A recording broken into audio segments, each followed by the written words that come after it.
Hi, good afternoon. It's great to have so many of you with us here today. And yeah, guess what our topic is today? A really hot one at the moment, which is the sales talent crisis. So what are we up to today? Let me take you.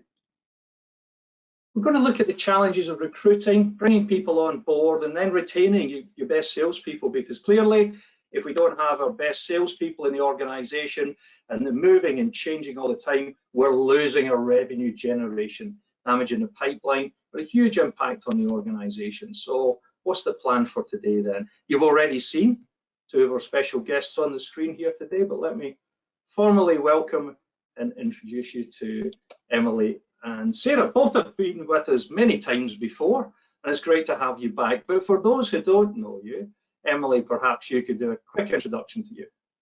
Thanks, Ken. Hi, everyone. I'm Emily West. I'm a career coach and facilitator, and I facilitate workshops with Sagos. I started my career in investment banking and ended up head of leadership and setting up a leadership coaching team in that investment bank. So my background is mainly around leadership coaching, but now I coach people in their careers at all stages, including when they're looking for new jobs. And I have lots of clients who are salespeople. So I'm really coming at this from the perspective of what are my clients looking for when they're looking to move. But I do also get involved on the other side. I am paid to interview candidates by companies to assess them for emotional intelligence. So I also understand what they're looking for. And then I'm involved in obviously the learning and development aspect through facilitation. Thanks, Emily. Great to have you with us. And Sarah, over to you. Thanks, Ken, and hi, everybody. I'm Sarah Ratcliffe. I'm the Learning Ambassador here at Sagos. I've got 20 years of experience in learning and development and leadership and management. So the perspective that we're looking at is the role of the leader in all of this, because certainly what the reports that we've been looking at has been telling us how the impact that can have. So I'm really looking forward to a great discussion and hearing your thoughts as well as to what you're seeing out there and what your challenges are. So thanks a lot, Ken. Thanks, Sarah. Yeah, absolutely. We've had some questions come through. Thank you for those. People have sent them in to us. But also, yeah, you've got a question option on the screen for you. Just type it in there and we'll either get to it during our conversation or round off on those as we come towards the end. For those of you that don't know me, so my name's Ken Govan. I've been with Sagos now for nearly 20 years, but I've been in sales and sales roles all my career. So I bring that perspective also, but one of my functions here is running our international client business. So we can maybe touch on what we see in those global businesses as well as the UK perspective on this. Yeah. Now we do have two other guests this time, right? And we thought for this topic, we go straight to the experts. So we're going to hear from Christina, who shared her thoughts on why people leave, why people join organizations, and then the same thing from Rob, who's a highly successful salesperson working in the tech industries, and he's going to give his perspective also. So we're hearing from all sides today, but what is the context that we're working in at the moment? So big stats on the screen for you there. I'll give you a second to read through it.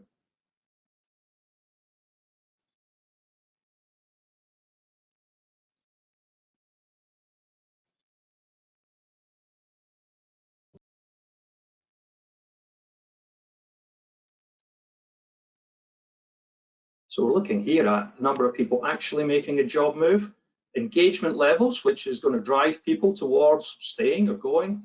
But then at the bottom, 51% of employed workers currently thinking or actively seeking a new job.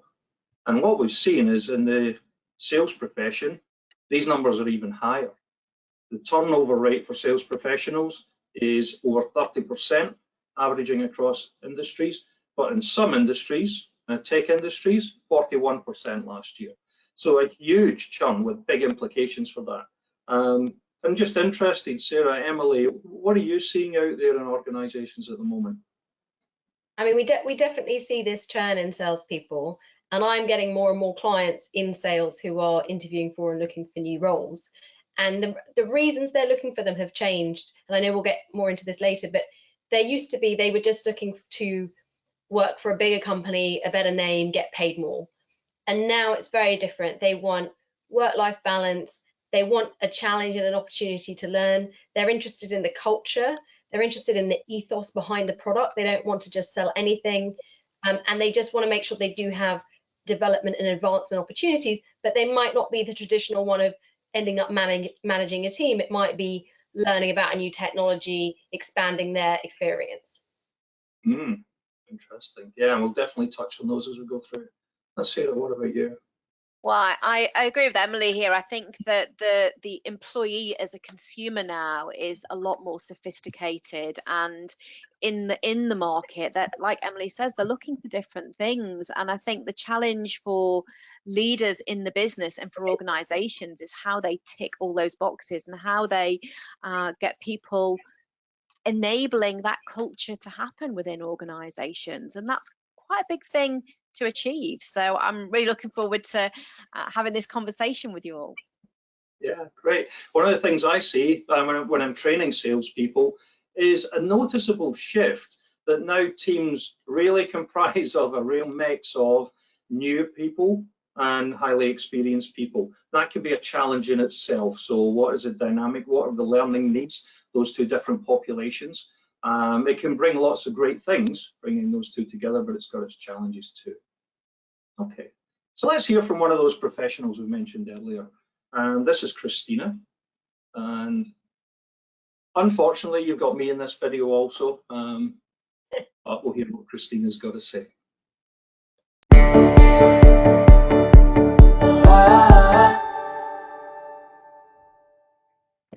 Hi Christina, it's great to see you. Thank you very much for joining us today. It's a real chance for us to understand a different side of the recruitment and retention process. So to help out our guests today, could you just give a quick introduction to yourself and what you do? Hello, Ken. Hello, everybody from Seagos. My name is Christina. I'm a senior headhunter. I have 15 years experience working within IT and telecommunications sectors, covering a variety of positions, starting from junior to mid to senior levels. Yeah, terrific. And I have to say, it's been a great experience working with you over the years. You've always done a fantastic job with us. We really do think of you as a partner in the organisation.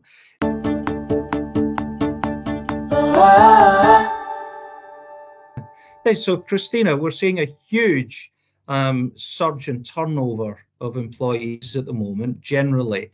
I guess you are seeing the same thing. I do. Most of the companies are recruiting, especially within sales, which is an area where I specialize, on various levels and for various reasons. Particularly now within our current climate, economic climate, many people are searching for new opportunities and new places where they can flourish.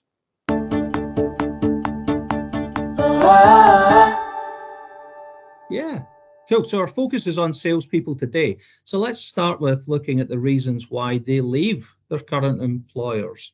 So what are you seeing? So there are a variety of reasons for why people leave their employment. Some of these reasons are related to payment, others work-life balance, burnout, work environment, excessive workloads, negative culture, or lack of appreciation, childcare. I don't know if I mentioned that, which is very important. So different generations would search or would seek employment, new employment, depending on a combination of one or a combination of these things.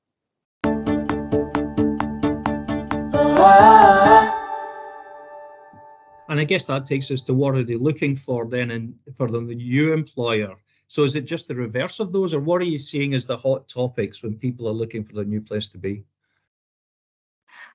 Flexibility, especially with the newer generations, with the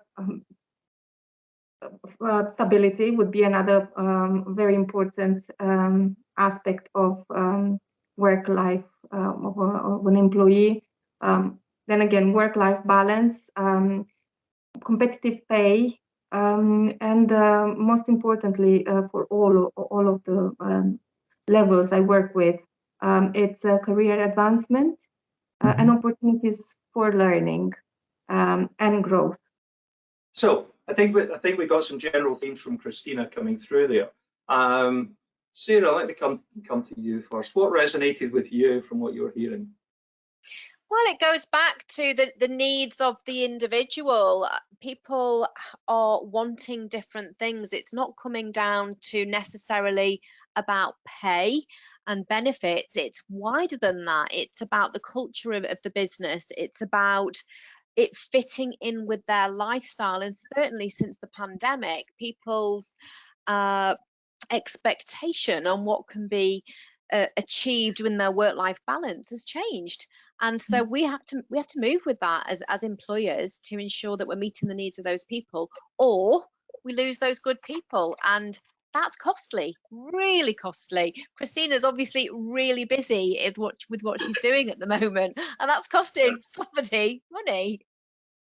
Yeah, and I guess the reward comes into this is a big part of that package, because generally people are, because of such high demand there, it's expensive to recruit. Everyone can see that the salaries are increasing, and as people move, they've got high expectations for what that move's going to be. But clearly, it's not the only thing that's making them leave there. And Emily, it's interested in that toxic culture that you mentioned there. I think it's very much about the environment you're creating for people. And you see businesses getting better at talking about values and culture and requirement when they're advertising jobs or when they're interviewing people, and then people get in the door and it's not there. So that creates a retention because that creates a trust issue, and people genuinely want this stuff. It's not just a nice to have, a thing to sell. You really got to look at the environment, and are you creating the positive culture? Are you providing the benefits around childcare, flexibility, all those things?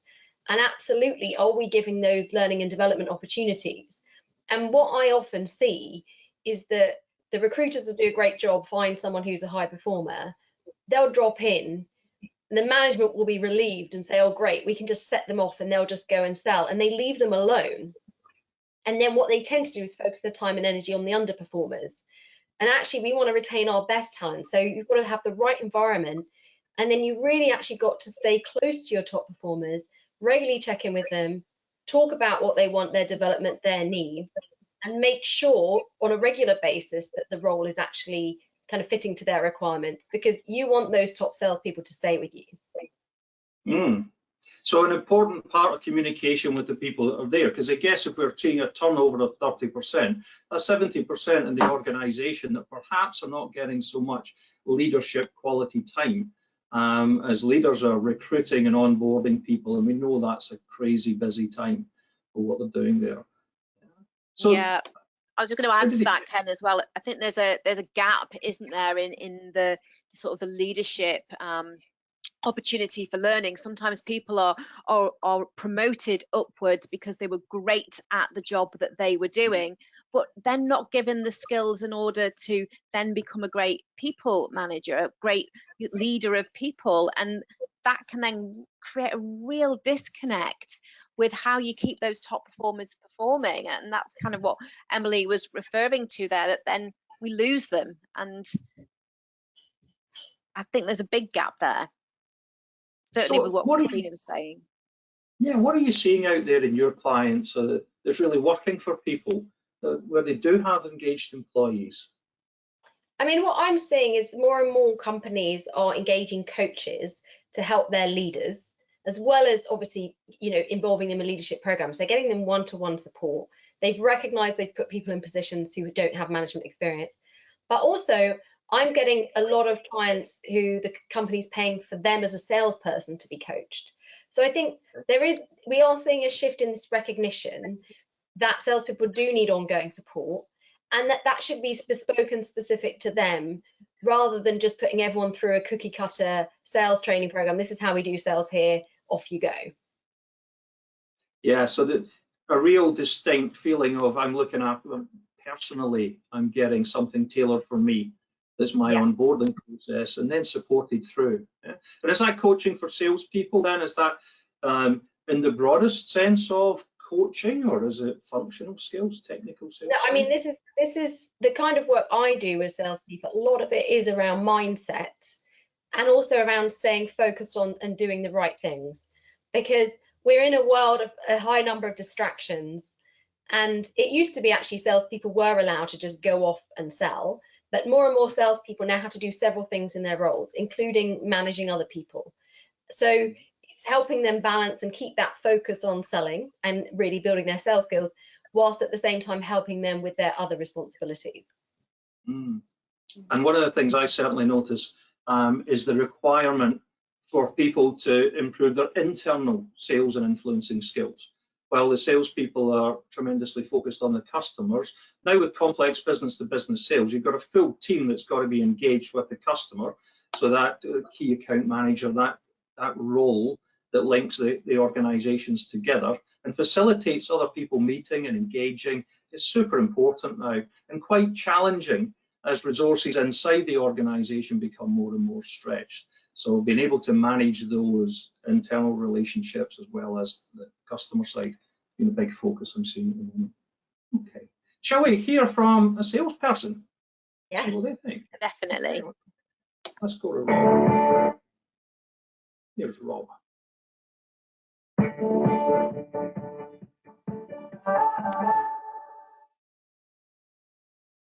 Hi Rob, thanks for joining us today.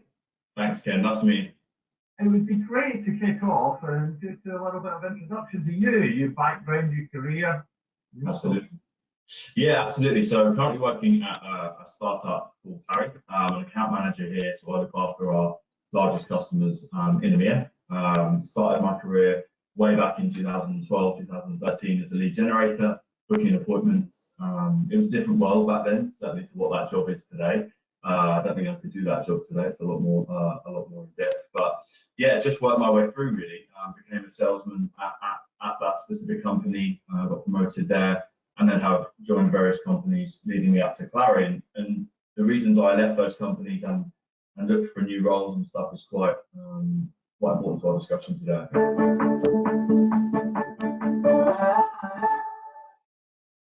So let's start with some of those reasons. Why were you leaving in the first instance?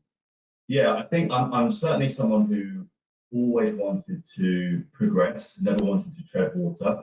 I always felt it was important to be not to be the best in the room, and to always be surrounded by people that were better than me, because I always wanted to be improving in my sales career, as me as a person, and just all round sales ability.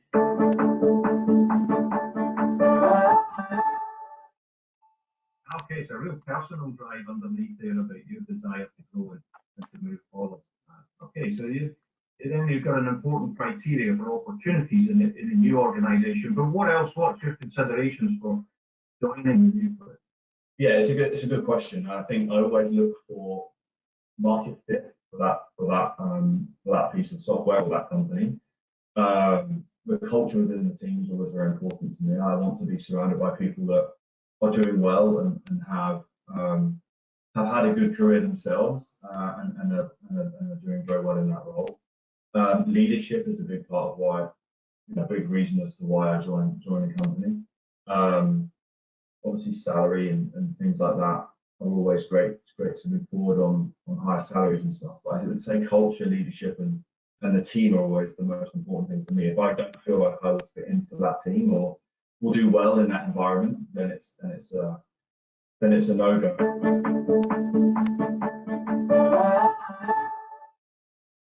But leadership's interesting there. It's a big topic. Yeah. What's the leadership style that you look for? Empathy, understanding, someone who's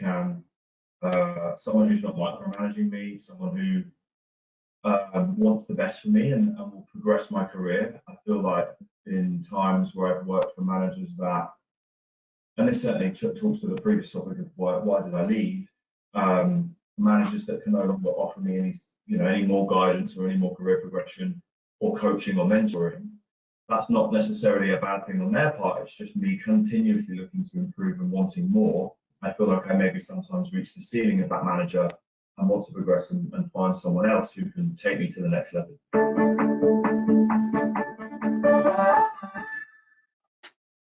It can be quite challenging to have that close connection with team members and the leadership team as well, particularly working remotely. And sales has often been a remote working experience, but much more so now.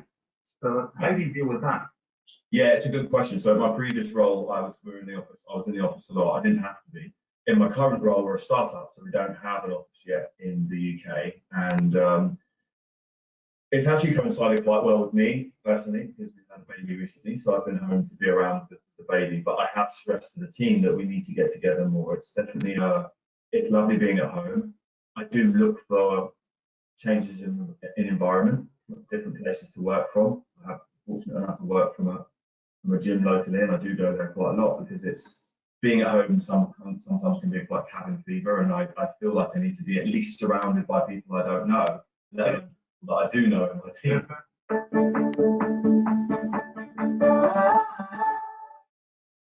You're now in a very different life stage as you're a parent now. So you've got that flexibility to be located at home. So as you look forward into your next roles, like where does that come in your priority order, your lifestyle and the balance of that, your career, and how do you manage that? Yeah, again, good question. So we've been having this conversation at work and with my wife and stuff recently about where do I go next, and it's a difficult one. I feel like I still have a lot to achieve and prove in this individual contributor role, and I really enjoy it. And I would like to do this for a little bit longer. Obviously, that manager leadership is always calling. I'm yet to decide whether that's for me. You're always on if you're a manager for your team, and so you should be. And where I am right now in my life, the always on with a baby and at home all the time doesn't seem that appealing yet. But we'll see. It changes as they grow older. Great. It's been really interesting, Robert. Thanks for sharing the time. And I imagine you've got a busy day planned ahead. So yeah, I've got some things this afternoon. And have a good one. Thanks, Ken. Take care. Bye. Great. So that's the thoughts of Rob. Interesting to hear the recruiter side, and then actually someone who's in a role at the moment, so has moved, but isn't looking right now. So he can sit back and reflect a bit. Yeah. So to Emily, what struck you from listening to Rob? I think that last point he made about, he said, oh, well, maybe a leadership role isn't for me. I think we shouldn't assume that all salespeople want to become leaders. And there's absolutely a place in organizations for very senior, excellent salespeople to not lead teams and just be really good at selling. We shouldn't try and shoehorn them into management roles. At the same time, we really need to think about how we're role modeling leadership, because he's talking about that always on lifestyle. He's thinking it's going to be more challenging than being a salesperson. I've led very big divisions. I would say there's ways you can do it that are much less challenging than being a salesperson, but you've got to consciously do it differently. And if you look up and all the leaders seem to be working really long hours and not enjoying their jobs, why would you want that? So you've also got to look at how are the leaders in your business role modeling leadership, and how do we do that differently so it's appealing for people, instead of them thinking, well, I don't want to go to that next level up, so once I've got everything out of this role, I'm going to leave. Yeah, it was a real interesting insight, wasn't it? And what his perception of what being the leader is, where that's come from. Sarah, what did you take from it? I thought it was really interesting when he talked about sort of outgrowing his leader, sort of hitting that ceiling. So whilst he isn't looking at management right now, he's really ambitious and he's still wanting to grow. So what is being put in place to keep him motivated and to keep him striving and being that great person within the business? So that was the bit that really struck me there, because if we're outgrowing our leaders, then there's work to be done internally where we can support them better. Yeah, so two sides of that, I guess, supporting the leaders to progress and be able to be better internal coaches and support the people and develop them, but also who else is in the organization and what's the other pathways or routes that come from it. And there's so many things, isn't there? Yeah, so where do they go for that? What's the options?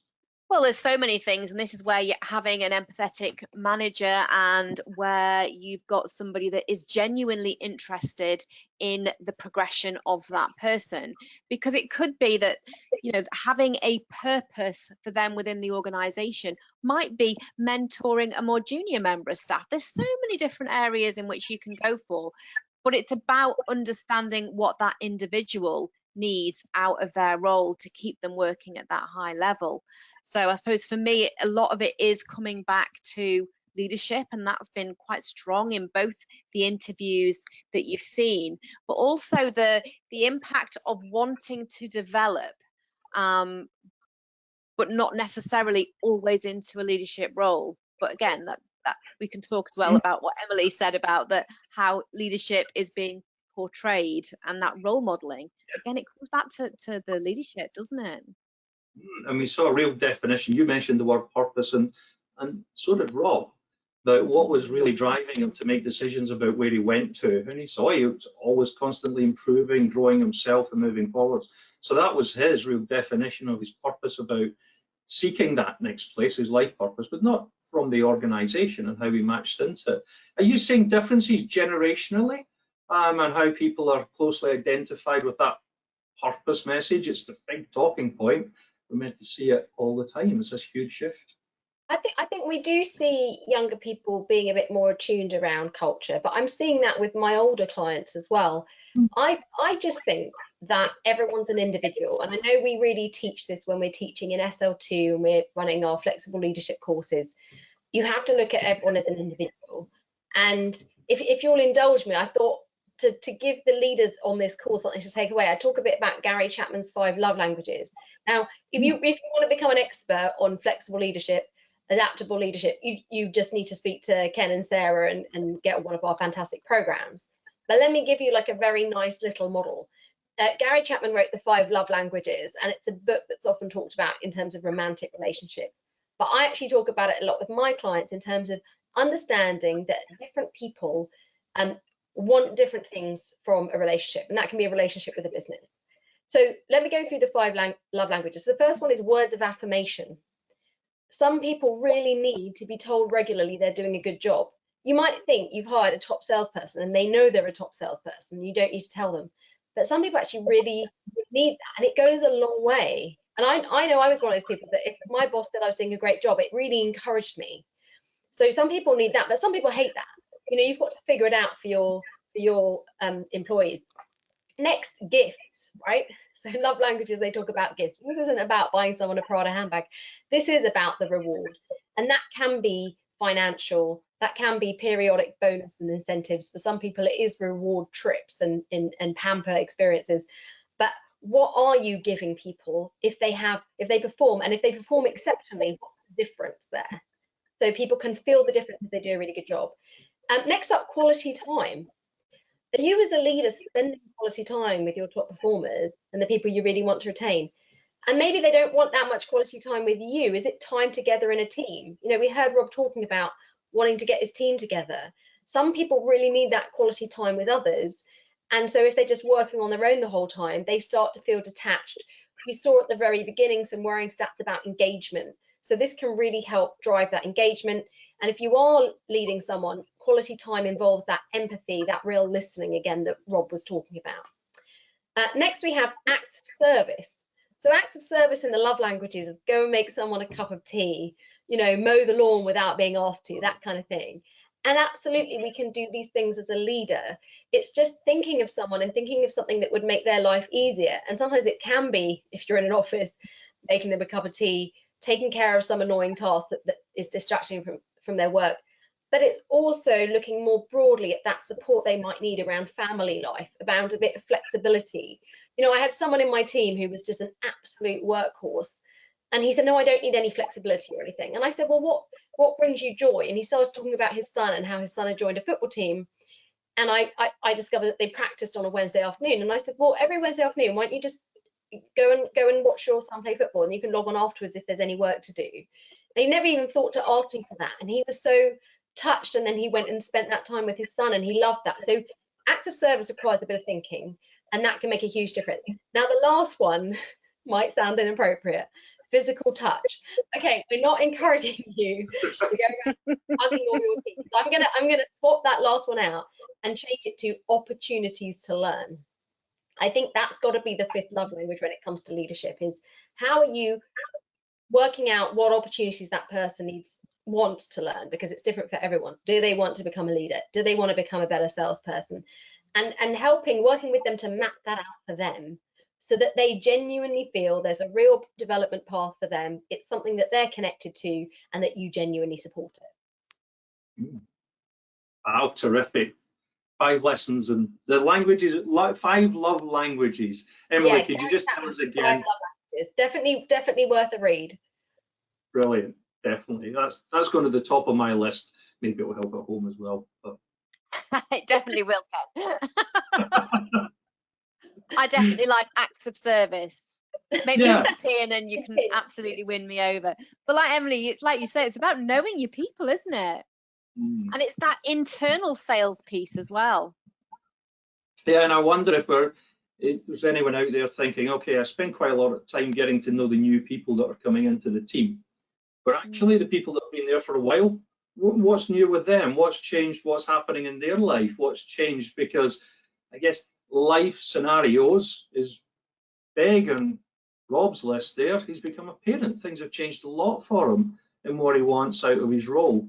He still wants to be really connected with people though, and I guess salespeople, the nature of the role is that they like that interaction. So however they get it, Rob is the only person in the UK in his organisation, so all of his communication currently, that's going to change, but at the moment it's all like this, so really quite different. And how that changes. So yeah, acts of service, maybe it's bringing people together in different ways, but Emily, I like that thought of how do you be really creative for the individuals in the team, rather than the right team, this is what we're all going to do and you're all going to love it. Maybe not quite. Something else that struck me from Rob was the business value proposition. So one of the first things he looks at is what is the organisation offering, what's the market, what's the opportunity for it. So how good is this business that you're coming to? Is it going to be okay for me to be able to sell this? Is that going to work?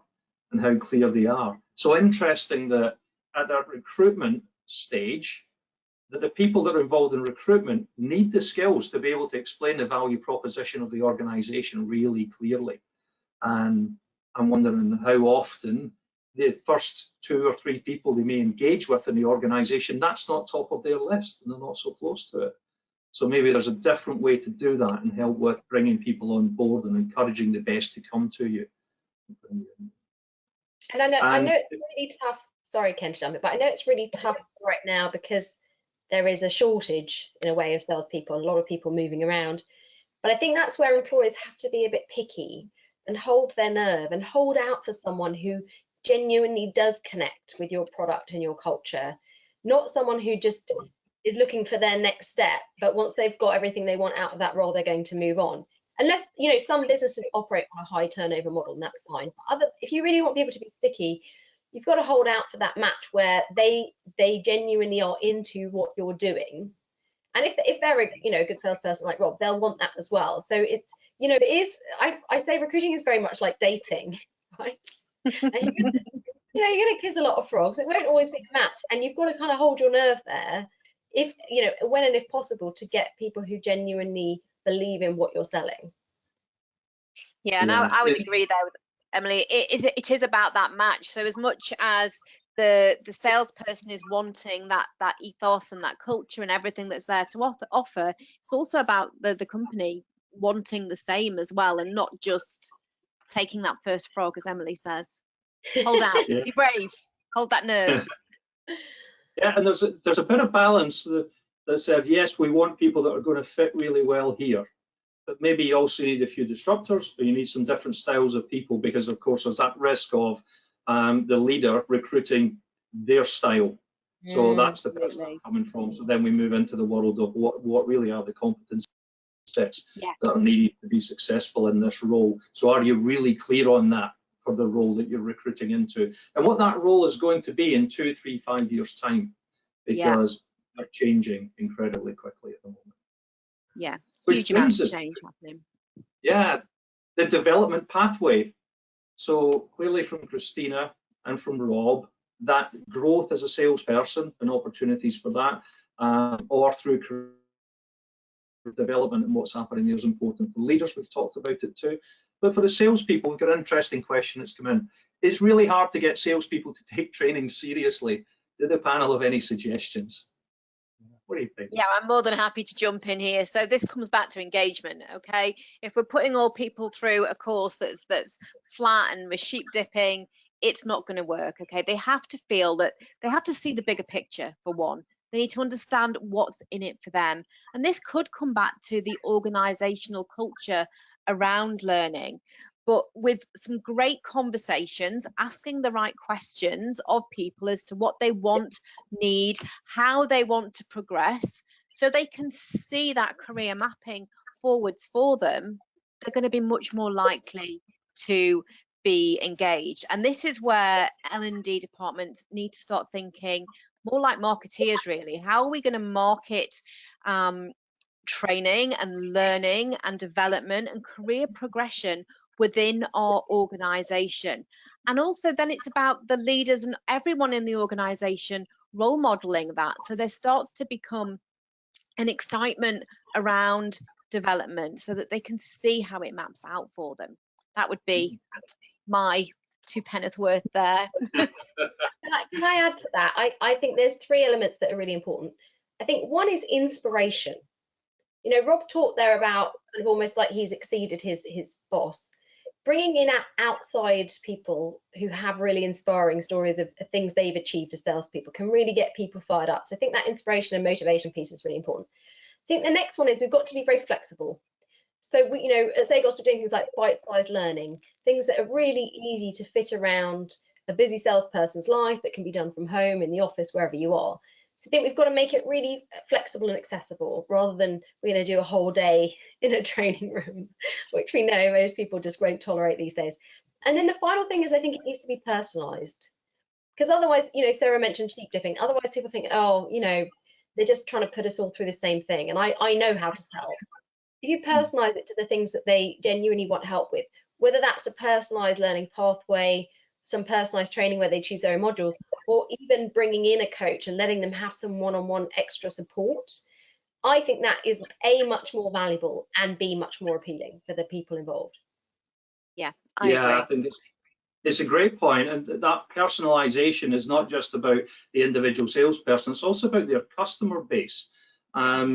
So we can all find every tool, every sales model in the universe just by Googling and getting there.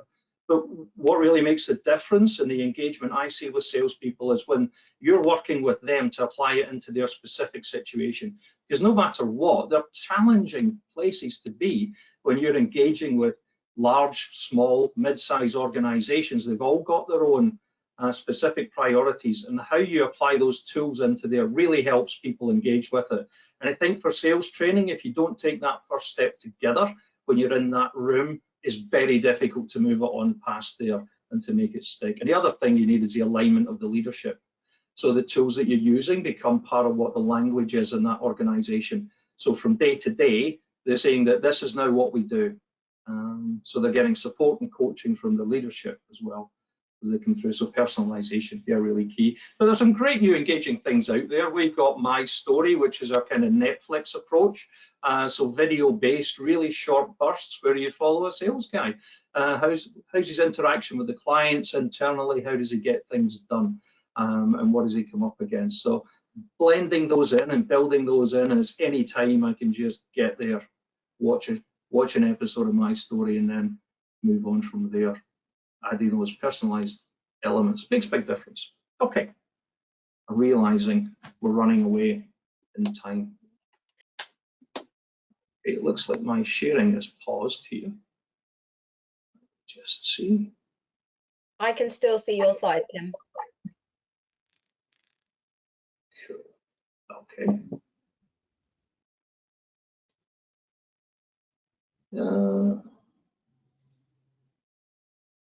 Right. I think, give me a second. So just one final slide to move to. So I'll head right down here. There we go. There we go.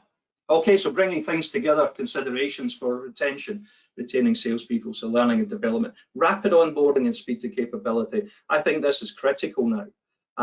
It can take a long time for people to build a sales pipeline, but if they don't have the skills at the beginning, and how do you get them to the place where they're even customer facing ready to get there? So you can do things before, during the recruitment process, and interesting things happening out there at the moment. We talk skills and career development and the leadership skills. The big package is crucial, but not to forget well-being and culture and reward and recognition. Clearly, it's an important aspect of what they're going for, as Rob mentioned when he's in there. Got one more question that's come in as we've been talking here. So this is about international business. Are we seeing the same trends internationally as we're seeing in the UK? So there's high demand for top quality salespeople and a high turn rate. Maybe one for me, because I deal with international clients day to day, and definitely it's there.